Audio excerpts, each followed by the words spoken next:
Welcome to our first micro chat of 2023. So, let me start with, are you feeling stuck in your life, or perhaps you've felt that way some other time in your life?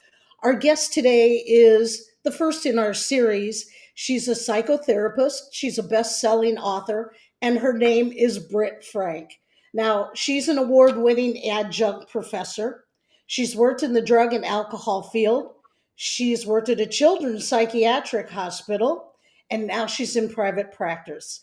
And she has put together a book that is truly a roadmap for moving through procrastination, stagnation, just being stuck.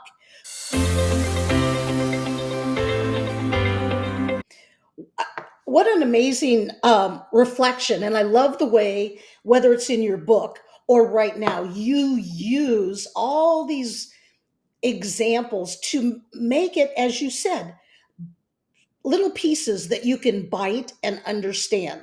So let me ask, because we both came from the addiction world, and in the addiction world, sometimes we look at behaviors and we say that there's payoffs or benefits for doing what we've done. So I'm curious, from your perspective, are there any benefits or payoffs for being stuck?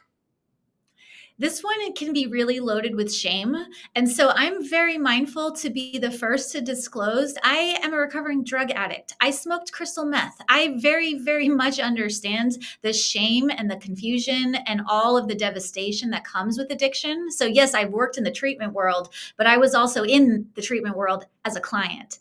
And it's so important to know, yes, obviously, drugs are bad. We know that. But if we don't identify the function of addiction, we're all very quick to look at the impact of addiction. Yes, medically, legally, financially, socially, all of that.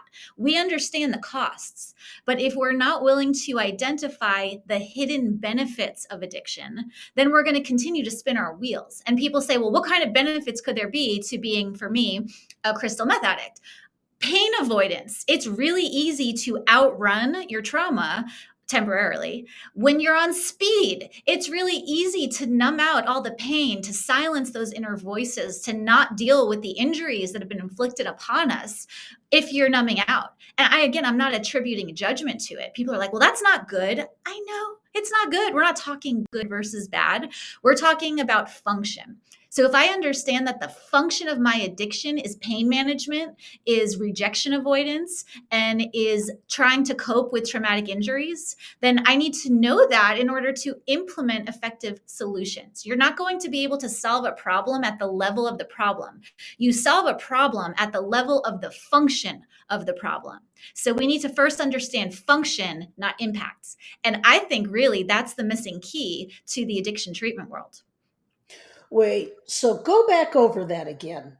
You really focus on function. Tell us more. Tell us more.